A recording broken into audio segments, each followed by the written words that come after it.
We're going to be talking today about the Star of Messiah. Now, most people refer to it as the Star of Bethlehem, right? But it's not really about Bethlehem. It wasn't about the Magi. It wasn't about King Herod. It was a sign that the Messiah was to be born. And we'll be looking at it from a Messianic Jewish perspective. Now, Messianic Judaism is the practice of Judaism with an acknowledgement of Jesus, whose Hebrew name is Yeshua, as the Messiah. Messianic Judaism is fully devoted then to Yeshua of Nazareth as the Messiah, and his teachings, of course, while being in complete continuity then with the Jewish people historically and today. And, you know, a Jewish perspective can truly illuminate the Bible, not only the Old Testament, but even more so the New Testament, which also took place within a completely Jewish environment and culture.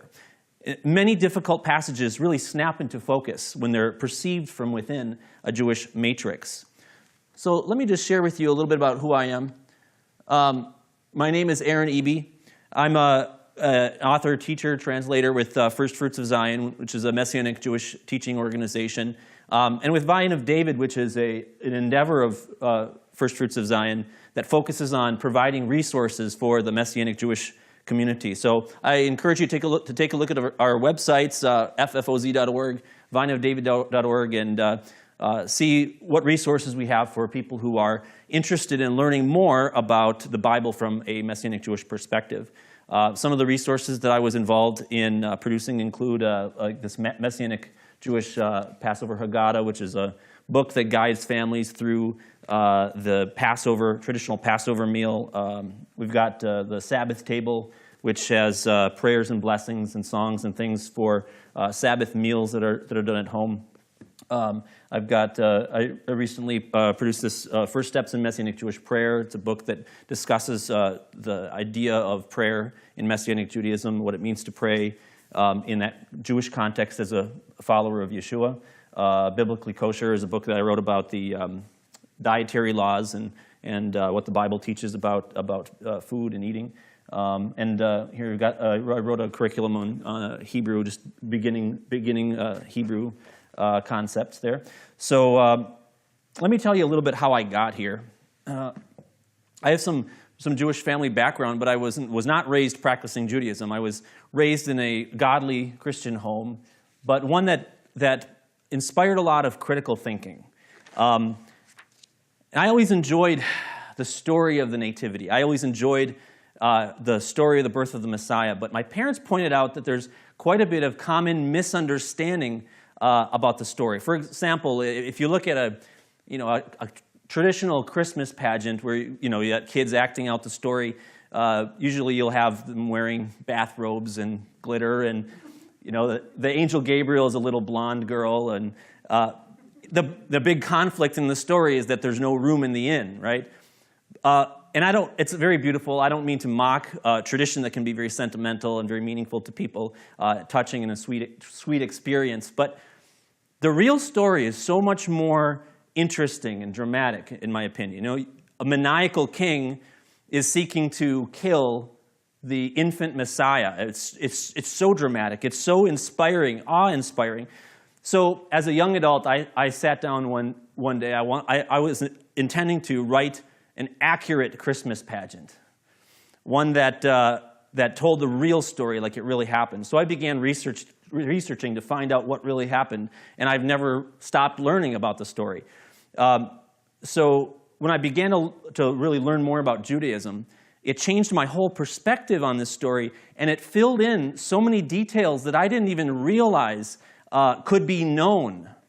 So the birth of the Messiah is kind of something that really led me on this field of study. It's one of my favorite topics to talk about, so I'm really happy to have this opportunity to share with you. Well, let's talk about the goals of this presentation. One difficulty with this particular topic is that many of the experts in related fields of study don't even really believe there was a literal Star of Bethlehem. So these scholars can provide lots of good information because they're not invested in a particular religious tradition that will lead them to a foregone conclusion, but because of their lack of belief in a Star of Bethlehem, they're left with nothing to contribute in terms of its specific identity. And that creates this vacuum where there thrives an incredible amount of wild speculation and sensationalist pseudo-scholarship that ends up convincing quite a few people and spreading misinformation. And to be honest, I'm not really a fully qualified scholar either, especially in all the diverse disciplines that come to bear on this topic.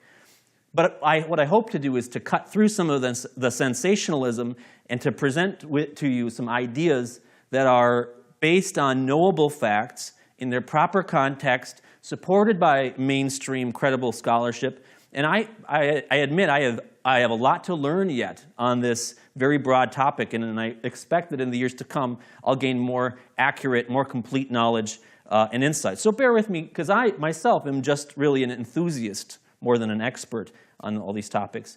But the purpose of this presentation is not just to be scholarly, not just to pontificate or to think deep thoughts, but it's to understand the meaning of the Bible.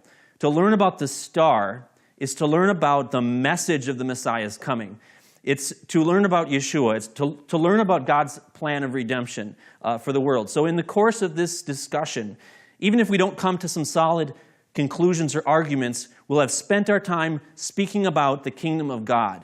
And I feel like that in and of itself is worthwhile. Do you agree? Yeah. So I'd like to also apply what my colleague Daniel Lancaster has termed the macaroni principle. It's kind of a funny term, but it's a really important concept when it comes to Bible interpretation. Do you know the song, Yankee Doodle went to town, riding on a pony, stuck a feather in his hat, called it macaroni? What an odd thing to do, to put a feather in your hat and then refer to it as pasta. What does it even mean? It sounds like nonsense. It sounds like gobbledygook. But it actually has a meaning in its historical context. But if you don't know what that meaning is, you don't know what the context is, you might feel free to make something up. It was a custom in the 18th century for people to name their hat after their favorite food. And that's what led to the expression, "I'll eat my hat." Right. See, you're making the connections. So, if it were a religious song, if it were a religious text, we might have a split between denominations, with half of the people insisting that the hat actually became a noodle, and the other half insisting that it just symbolized a noodle. But the reality is both opinions would be wrong, because we're not talking about noodles at all. In order to understand this song, we have to look at the original context. We need to look at the original cultural, historical, religious, in this case, linguistic context. In this case, it's not religious. But, and when we do that, we find out that macaroni is an outlandish mid-18th century fashion style, and it looked like this. These were the fashionistas of Europe. They're sort of what you might call a metrosexual hipsters of the time. The song as we know it was originally used by the British to make fun of American colonials. The Yankee Doodle character is sort of a bumpkin who thinks that he's a member of the sophisticated fashion elite because he puts a feather in his hat. So a modern-day analogy would maybe be about a suburban kid who wears his pants around his hips and thinks that he's some kind of inner-city gangster or something. But when we look at older sources, from our current perspective, backwards, we get it wrong because we anachronistically import our own cultural factors and ways of thinking. So for example, I might say, "Oh, I better get going before I turn into a pumpkin." Now you know what I'm talking about, because you know that I'm making a literary allusion to a story we've all heard, right? You know that I'm not actually going to turn into a pumpkin, and you know that I'm not implying that I believe Cinderella to be a historically accurate story. But an archaeologist or a historian thousands of years in the future, if they were to run across that conversation, they might have a really difficult time piecing together what I meant by that, right? So one purpose of my presentation now is to reconstruct as best as we can a first century Jewish mindset in order to help us learn about the star. Now, in discussing the star, I'd like to avoid a certain logical fallacy that often plagues this kind of discussion. It's called the sharpshooter fallacy. It's a kind of a fallacy where one begins with a desired conclusion and then cherry picks data to support it. Let me explain the name of the sharpshooter fallacy. So a man is walking through the countryside, and he sees a barn that's covered with painted targets, right? Each of which contains an archer's arrow right in the middle. And so when he sees this, he thinks, well, this barn must belong to some master bowman who can fire these arrows with great precision. So as he walks by, he sees a man with a quiver of arrows and a bow in his hand, and he says, "Are you the magnificent archer that fired the arrows into this barn?" And "Yes," the man replied. He says, "How did you learn to do so precisely?" And the man says, "Oh, it's simple, just watch." And he pulls out his bow, and he takes an arrow, and he lets it loose. It flies into the barn, into the side of the barn, and then he takes out his paintbrush, and he proceeds to paint a target around the arrow. That's the sharpshooter fallacy, and that's what I'm trying to avoid in this presentation by beginning with knowable facts and then moving forward from there to whatever conclusion presents itself. You see, this is the difficulty. Rare astronomical events happen every day. It sounds like an oxymoron to say that. It sounds like a paradox to say that. But rare astronomical events are not actually that rare. And so if you ever decided, I believe that Jesus was born on such and such a day, you'll be able to look into that day at what happened, and you'll find something rare, something unusual that will happen. So it never fails. Every Star of Bethlehem researcher will refer to whatever astronomical event that they favor with the term spectacular. They'll say, oh, this star was over here, and this planet was over here, and there's this constellation here. It's spectacular.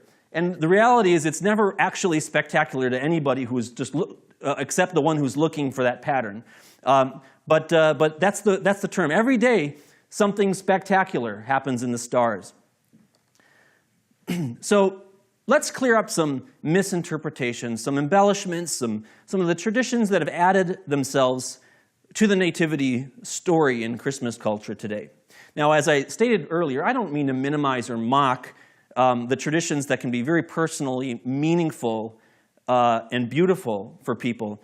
But if we want to really find out what really happened, we have to distance ourselves from some of those cultural additions that have built up over the centuries. So here's the classic Three Kings story that I tend to hear.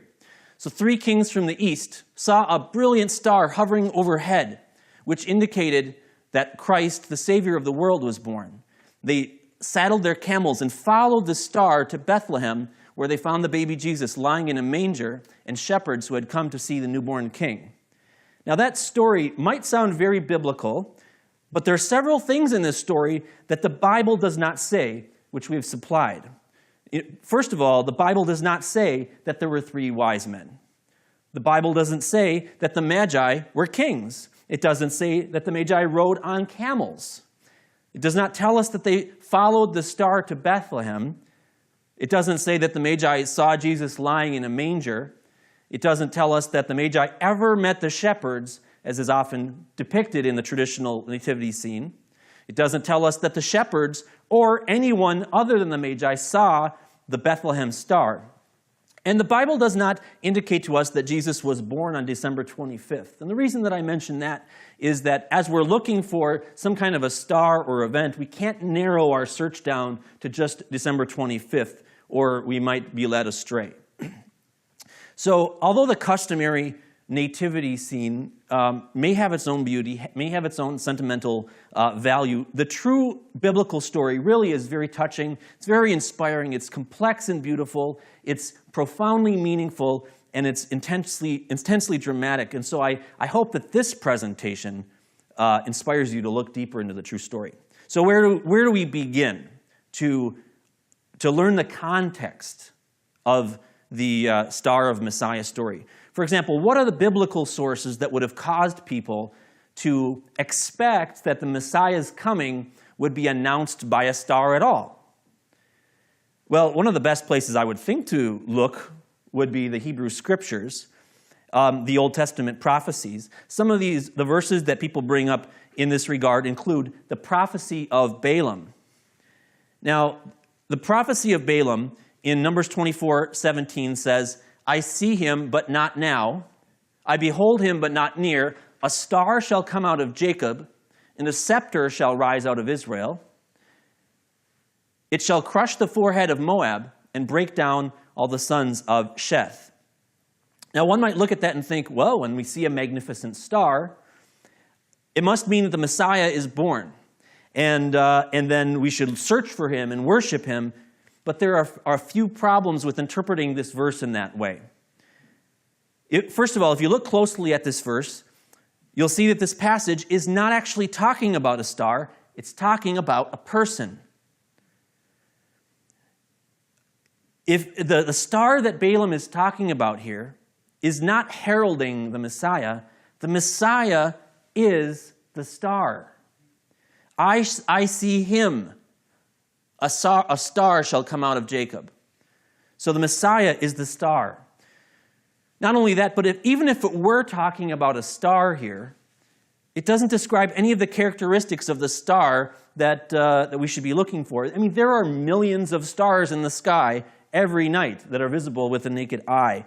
Then there's all kinds of unusual events, comets and planetary alignments and supernovas. Many of them have happened between the time of Numbers and the time of Balaam and the time of Yeshua. So there's no information in this prophecy about what a star of Bethlehem should look like. So where else can we go? This verse really turned up nothing. Well, there is another passage that can provide context and shed light on the topic, a passage out of Isaiah 60. Here's how some of it goes. And nations shall come to your light. Well, that sounds promising right there. Kings to the brightness of your rising. The wealth of the nations shall come to you. A multitude of camels shall cover you. They shall bring gold and frankincense. So, gold and frankincense, that especially kind of raises our attention, right? But here's the problem with the verse. You see all these ellipses, the dots that indicated that something has been left out of the text, something has been omitted. Those are all the things that have no relevance whatsoever to the Messiah's birth narrative or the Star of Bethlehem, because this passage in context is not about the star. It's not about the birth of Messiah. It's describing Jerusalem in the Messianic future. Now, it's possible that Matthew may have had this passage in mind, but he never quotes it. He never cites it. He never alludes to it.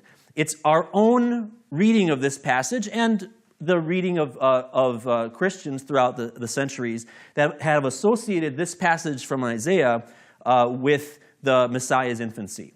And so Matthew does not spare proof texts. I mean, how often does Matthew say, this was to fulfill the verse that is written such and such?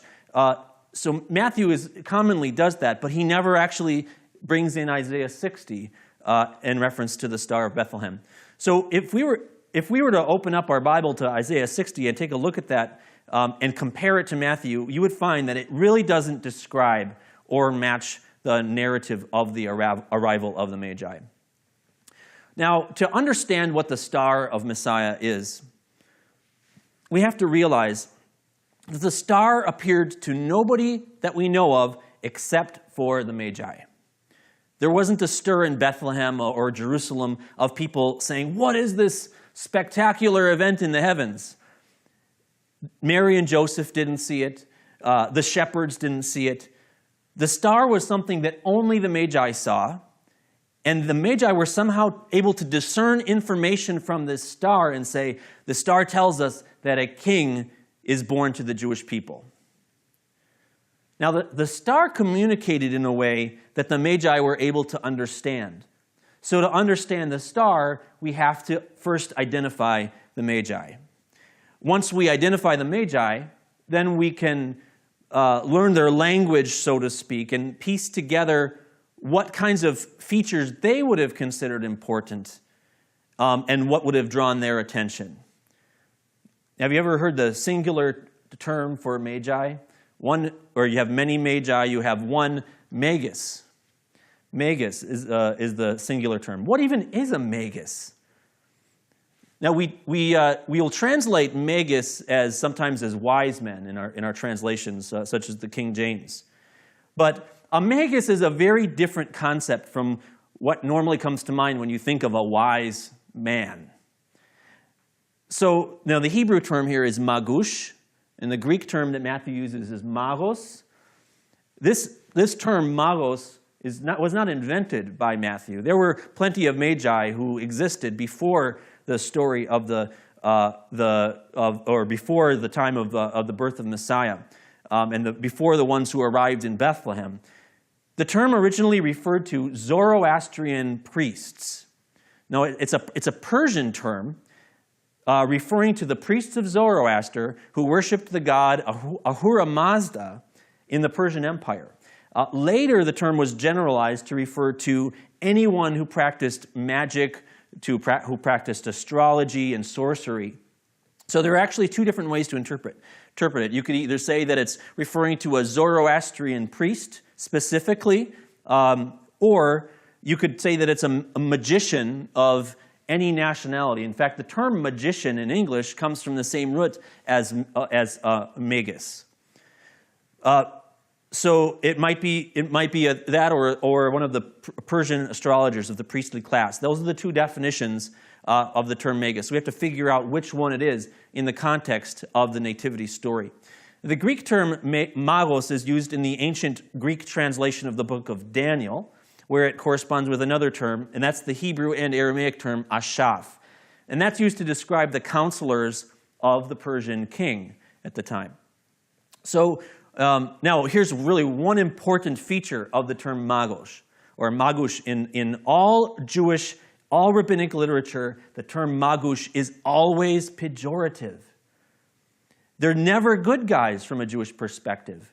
So as we read the Star of Messiah narrative from a Jewish perspective, we should be shocked and surprised to see these magi behaving in the way that they do and coming with information about the star and finding the Messiah. The pejorative nature of the term magush or magus in Jewish culture is a critically important piece of context. Ultimately, however you want to look at it, a magush is a stargazer. That's what they do. Their business is to look at stars and to derive meaning from them. So it actually makes perfect sense that they would be the ones who would be following the star to Messiah. But where were Matthew's magi from? What indications do we have in the book of Matthew about which type of magi these were? Since, of course, a magus could be any magician or specifically a Zoroastrian priest. Well, Matthew tells us one thing about where they were from. He says that they were from the east. And that might seem to be a very general description to you because no matter where you go, you're east of something, right? If you go far enough, anywhere is east. But from the perspective of Jewish culture and terminology, it is actually a specific location. For example, if I were to tell somebody that I went down south or out east or up north in the context of where I live in the United States, I'd be referring to a specific geographical region, not just a cardinal direction. If I went down south for my vacation, I didn't just continue south indefinitely. I went to a certain place. So what did the east mean in Matthew's context? The east would not have been a useful description if it was just describing a direction. But Matthew was intending to indicate to his original audience a specific place, and that's Babylon. Now, this makes sense because Babylon was home to the largest Jewish community outside of Israel at the time. Basically, there were two main centers of Jewish population. There was Israel, and there was Babylon. Now, Babylon was the place where the Babylonian Talmud was composed. This is one of the most foundational, fundamental pieces of literature in Jewish history. So Babylon was a major location of Jewish scholarship and population. So just as Israel was called the West by ancient Jews, so the sages of the Talmud, when they referred to Israel, they would call it the West. Babylon was referred to as the East. Thus, when Matthew said they were from the East, without any qualification, he was referring to Babylon. Now, Babylon also makes good sense because it is the historical capital of astronomy or astrology. It represented the leading edge of human knowledge about the stars, the place where the experts could be found. So if astrology and astronomy were ancient man's technology, then Babylon was like Silicon Valley. So now we can understand Matthew's point about why he would say and indicate that they were from the East. He was demonstrating to us how much they would have known and how good they were at how much of experts they were in interpreting the stars. Now, some people speculate that the Magi were Jewish sages who lived in Babylon, but I have to disagree strongly with that idea, and for a number of reasons. Like I mentioned to you before, magus is always pejorative in Jewish literature. You don't want to be a magus, because to be a magus would be to be a pagan. It would mean that you're doing things that are not allowed in Judaism. It refers to pagan sorcerers and magicians. It doesn't refer to sages and rabbis. The word doesn't encompass that semantic range. Not only that, but there is no indication. We have no indication from Matthew's narrative that the Magi were aware of any biblical prophecy. They knew one thing, and that was that a Jewish king was born. And they learned this only from one place, and that's from the star. We don't have any indication that they learned this from a scripture or from a prophecy. We have no indication that they knew anything of greater theological import than that. There's no indication that they knew that he was the Messiah even, or even what a Messiah was. All they sought was a new Jewish king, and you don't need scriptural prophecies to tell you that one king will ultimately pass a baton to another king. Now here's the kicker. Here is the clearest, most definitive reason that we know that these were not Jewish sages. Now, Herod's Jewishness was highly questionable. He was limited in his knowledge of Judaism. He was horribly wicked, having slaughtered dozens and dozens of the generation's leading rabbis and sages. If the Magi were rabbinic scholars who knew the scriptures, they would never have gone to Herod to find out where the Messiah was going to be born. They could not have been Jewish sages if they went to consult Herod. The Magi went to Herod specifically because they were on a political mission, not a religious one, and Herod was a political contact. Now, finally, these Gentile dignitaries coming as ambassadors from another nation to find this Jewish king is ultimately a fulfillment of prophecy. And Matthew was alluding to that.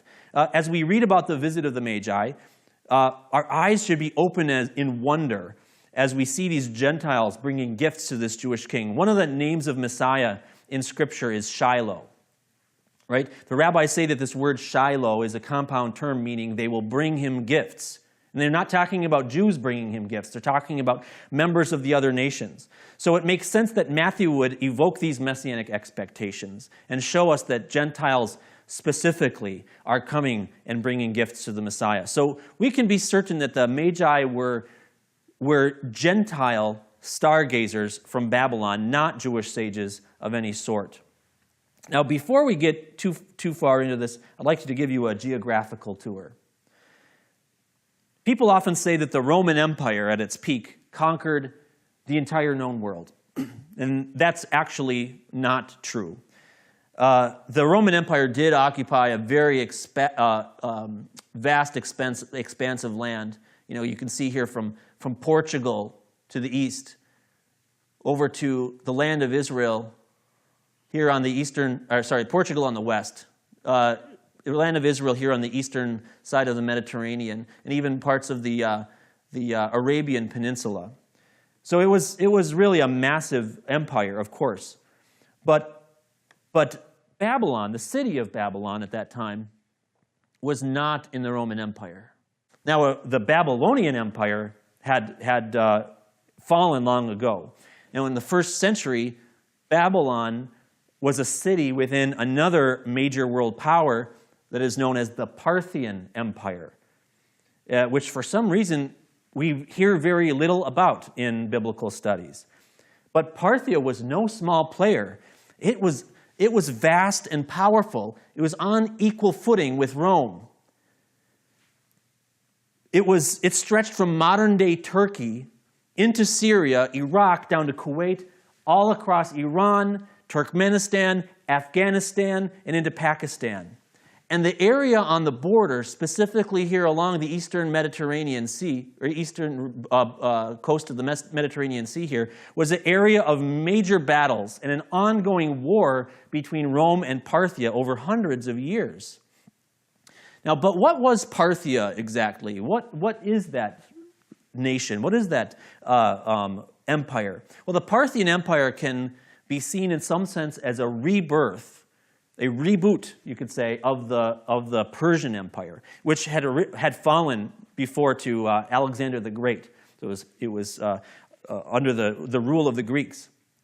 Now, Parthia was originally just a province in northeastern Iran, but then eventually it won its independence and then expanded its influence westward and southward. And so now in Jewish literature, when they describe Parthia or refer to Parthia, it's just understood to be Persia. They're referred to as the Persians. So the Magi were from Babylon, but they were Parthians. They were Persians living under the Parthian Empire, and their culture was a mix of Babylonian and Hellenistic and also Persian traditions. Well, the plot thickens. Once we know this about the Magi, we're able to discern a major dramatic component of the story that we may not have thought of before. Now, the nativity story is not Herod's debut, of course. This is just the very trailing end of his life that we're dealing with here. But Herod had been a major political figure in Jewish life now, and the life of Israel already at this point for a long time. For many decades. His prior history and involvement with the Parthians specifically is very important to know. Now remember, we're trying to find context now that's going to help us understand why the Magi visited the infant Jesus, right? Has anything like this ever happened before? Have Magi ever come bearing gifts to somebody before? Has a newborn king ever received gifts from another country? What is the historical context? Well, listen to this fact. You may have never heard this before, but listen to this. 30 years before the birth of Jesus, Herod sent messengers to the east bearing gifts for the new king of the wise men. I'll say that again. that kind of blow your mind a little bit, or send you thinking. Herod sent messengers to the east bearing gifts for the new king of the wise men. And this is a fact I'll explain, but we learn it from Josephus, and it's an important piece of context that will help us understand the visit of the Magi. So here's a quick history lesson. In 47 BC, Herod was the governor of Galilee. He was not the king of the Jews. Now, over time, Herod was building his political power through marriage and alliances. He was a very clever, very savvy politician. And as he grew in power, the Jewish leadership became more and more uncomfortable with him because they could see his tactics, they could see his personality, and it was very troubling to them. So then in the year 41 BC, Jewish leaders confronted Mark Antony of the Roman Empire about Herod and saying, hey, we don't think he's a good fit for us as a leader. Well, Mark Antony sided with Herod, and he was appointed tetrarch of Judea. He got a major promotion, and so the Jewish leaders' plan backfired dramatically. Well, next in 40 BC, Parthians invaded Jerusalem, and a civil war broke out. Now, why would Parthians invading Jerusalem result in a civil war? Well, it's because the Jewish people, most of the Jewish people, especially observant Jews, would much rather be under the Parthian Empire than under the Roman Empire. So, and that's because the Parthians were much more tolerant of Judaism. So the Parthians march into Jerusalem but to conquer it, right? But to the Jewish people living there, that's liberation. So Herod now finds himself in a major conflict with his own people and with the Parthians. Now, during Shavuot, that's otherwise known as the Festival of Pentecost or the Feast of Weeks, which of course happened more than just in the book of Acts, the Parthians sent a cupbearer to arrange a settlement. Let's arrange a truce. Let's have a treaty. Get all your leaders together. We'll shake hands. We'll be done with all this fighting. Well, Herod was suspicious about this meeting. He didn't show up. Well, it turns out he was right. It was a trap. The Parthians captured the other leaders and took them hostage and brought them into Parthian territory. Well, now Herod, he narrowly escaped that trap. Now he was running for his life with his family. He took refuge at Masada and then later at Petra. And this was a horrible, terrifying, traumatic experience for Herod as he's running for his life from the Parthians. Well, Herod eventually found his way to Rome and he sought help from Mark Antony and from Octavius, telling them that the Parthians have taken over. So they decided, that's all we need to know. You're getting another promotion. And that's when they declared him to be King of the Jews. So they gave him some armies to back him up, and Herod marched into Galilee in 39 BC. Then in 38 BC, Herod was able to take control of Galilee.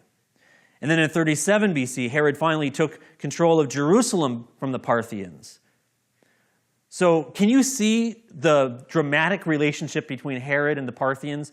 And so as these Parthian magi are coming in an entourage coming to Herod's palace now, the memories that's going to evoke for him and the drama that's happening in the story.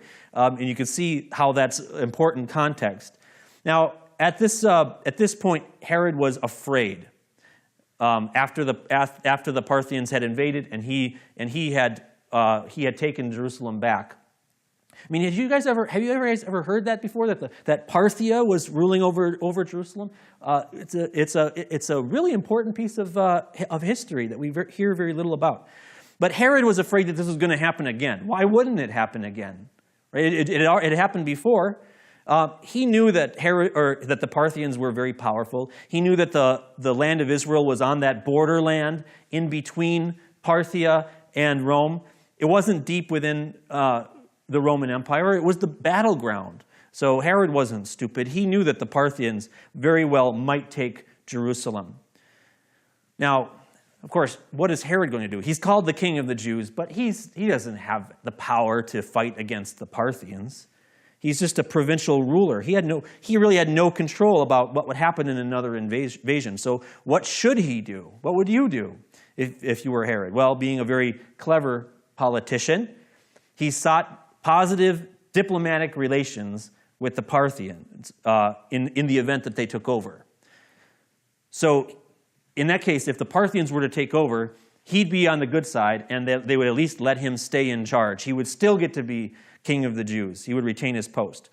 Well, just at this time, the king of Parthia that he had the rivalry with, that had been chasing him, all this stuff had happened, died.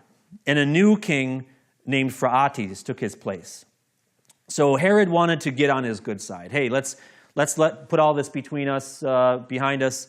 Let's make peace. And so he sent gifts to the new king of Parthia to secure his friendship and to establish peace. So we can see Herod sent messengers bearing gifts to the east to the new king of the wise men.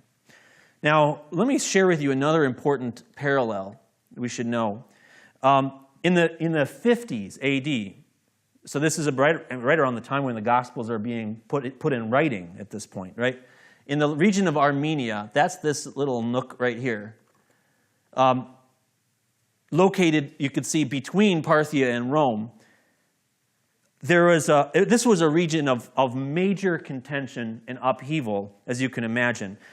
So as an attempt to make peace, the Romans want control of this, but the Parthians, or the local people, don't want Romans ruling over them, foreigners ruling over them. So to make a deal, to make peace, a Parthian king named Tiridates took the throne in that area in Armenia. So Tiridates was not only Parthian, but Roman historians tell us that he was a magus. And so what he was required to do is he traveled with his entourage of fellow magi, and they made this 9-month trek along the northern coast of the Mediterranean Sea to Rome, where he needed to come and pay homage to Nero, the emperor, who then crowned him and confirmed his legitimacy. You can imagine him walking into this grand forum with soldiers on every side, and he has to come and kneel down before Nero. Another important example of magi traveling and paying homage that happened right around the same time.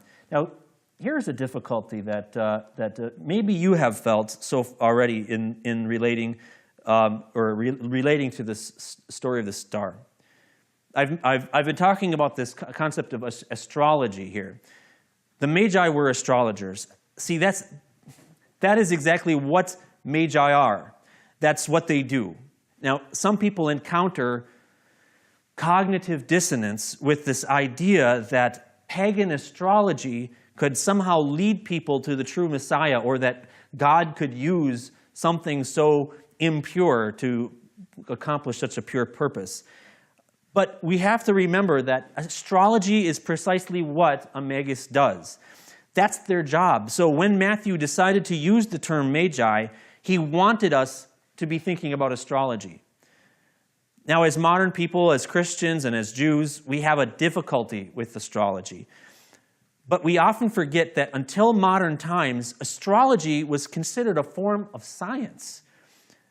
Galileo, he's famous for being an astronomer, for being a scientist. But in fact, we think of him as the founder of modern science. And that's the way that our modern civilization wants to remember Galileo. But historically speaking, Galileo was just as much an astrologer as he was an astronomer. Likewise, Johannes Kepler was not just an astronomer. He was an astrologer. And, that's exactly why people studied about astronomy at that time. It wasn't just that they were curious about the extended universe, and they were nowhere near thinking about putting satellites and spaceships into orbit, right? Astrologers like Kepler and like Galileo felt that if they knew more about the paths of the stars, they would be able to better interpret them and derive meaning from them and predict the influences that they would have on our lives. Now, so today, astrology is an unfriendly term, but it wasn't very long ago that it was welcome. Now, the approach to Judaism to astrology is what you might call qualified acceptance. That is, don't do it, but that doesn't mean it doesn't work or that it's not real. In fact, there's an assumption in Judaism that it does work and that it is real. But Judaism has historically taught that the paths of the stars dictate the fates of the world, but the Jewish people are not confined by those dictates and need not fear or consult the stars. And to do so would be to demonstrate a lack of faith in the power of God over nature and over his special a lack of faith in his special relationship with Israel. So it's interesting. Judaism has historically categorized astrology as a type of naturalism rather than a type of spiritualism. Nowadays, we think of it as relating to this kooky, superstitious spiritualism. But but it's historically been categorized as naturalism. So as a modern parable, a modern parallel, imagine you've got somebody who has their DNA analyzed. And they might find out that they have a tendency toward a gene that gives them a certain tendency toward criminal behavior or something like that. And they think that that's their fate, that's their destiny. They can't get around it. Judaism would say, hey, listen, you're more than your DNA. Your life is not fatalistically determined by your chemical makeup. So that was the sense in which Judaism rejected astrology. You're not fatalistically bound to your star signs. So not only that, we need to remember astrology makes sense in this story because it was very important to the Greco-Roman world, and it was important to the Near East. It was important to Persia. It was important to Babylon. So it is the cultural context. But what do I mean when I say astrology? Well, astrology is the belief that there is meaning in the paths of the stars, whereas astronomy is just the observation of the motion and of the nature of celestial objects. Astrology seeks to find some meaning in it. You know, pagans believed that the stars exerted influence on humans. So some belief systems among the pagans would say, well, you can avoid or you can modify that influence somehow if you do the right things. Others would say, no, you can't. Your fate is fixed. The difference in Judaism, though, is that God is in control. No, not that the stars don't have meaning. It's that you don't have to worry about what the stars say. Now, don't forget that the Bible actually calls the stars signs. When God created the stars, he said, let them serve as signs. The scriptures describe the constellations. The scriptures speak prophetically about astronomical events. It talks about the sun or the moon being darkened and things like that. Those are astronomical events that do have prophetic meaning. Well, of course, the Bible certainly prohibits divination, prohibits star worship, but that's not at all what we're talking about here, is it? In Jewish belief, the zodiac and the constellations were crafted by God with meaning. He didn't just randomly cast the stars into the sky like he's throwing out seeds or something like that. But he knows them by name. He intended for them to be where they are. So their positions testify in some way about God. In Jewish belief, astrology and divination actually work. Now, that doesn't mean you should do them. But the Bible doesn't say that you shouldn't, do not consult the entrails of a goat to determine the future because that's just superstition and it's never going to work. No, the Bible just says don't do those things. Right? So in Jewish lore, astrology is actually the primary supernatural way that Gentiles discern truth. You got to remember that in biblical times, Gentile pretty much equated to idolater. There was the Jewish people, and then there was people who worshipped other gods. So in Jewish lore, if a Gentile, without the Torah, without the scriptures, how were they to find out about supernatural things? How were they to discern things? They just practiced their religion. They'll perform divination and astrology and magic and whatever, and that's how they come to know things that are just not naturally known. So in Judaism, prior to the modern era, this was just an assumed fact of life. Let's take a look at the literary context. We're going to shift gears a little bit and look at the literary. We looked at the history. Now let's look at the literary context of the story of the star. Matthew's account of the visit of the Magi is not the first account in Jewish tradition about a birth star. In fact, there were stories circulating around potentially for centuries about stars that appeared at the births of significant individuals. Now here's a translation of a verse of the song called Cuando el Rey Nimrod. It's a beautiful song. It's written in the Ladino language, which is sort of a Judeo-Spanish, really kind of a very archaic sounding mix of Portuguese and Spanish and Hebrew. Very beautiful song, beautiful language.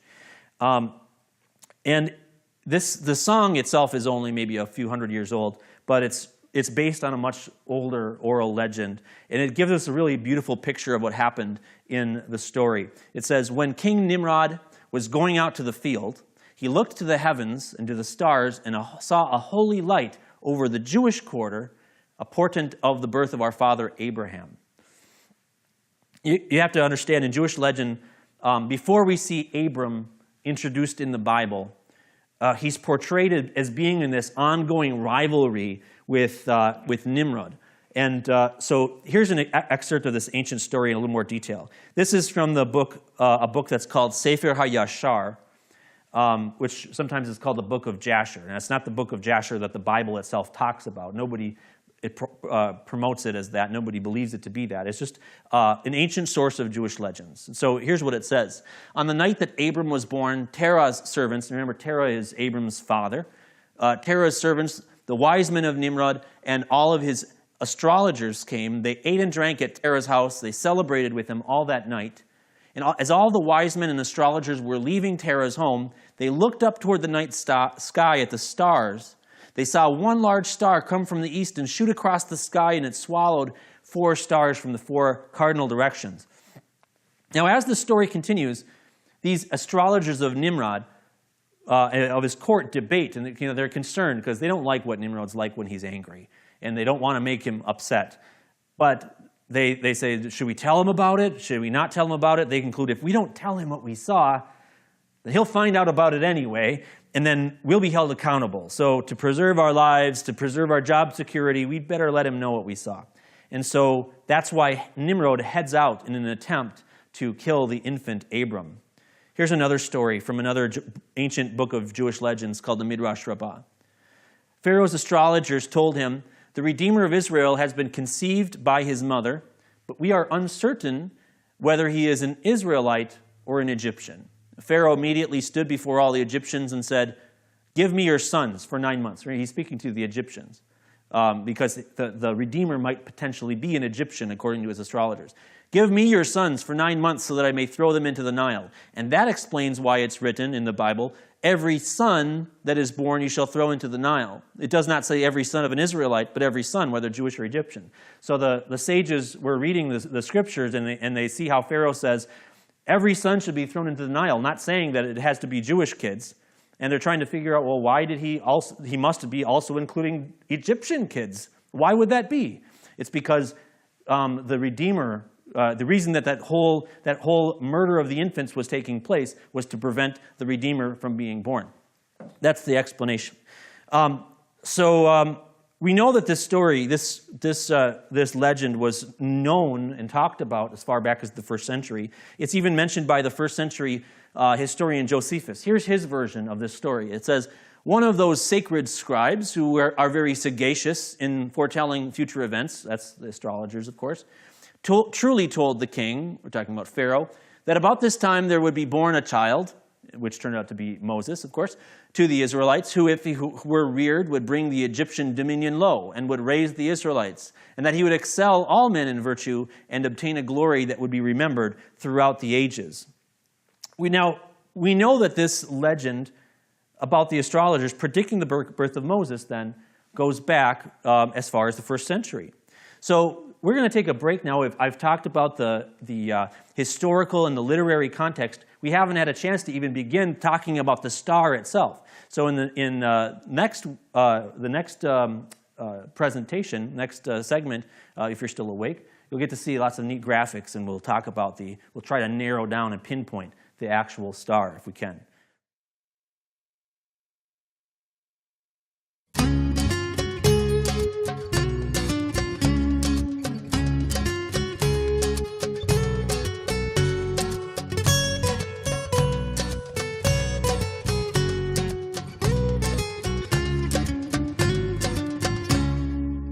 We're going to be talking today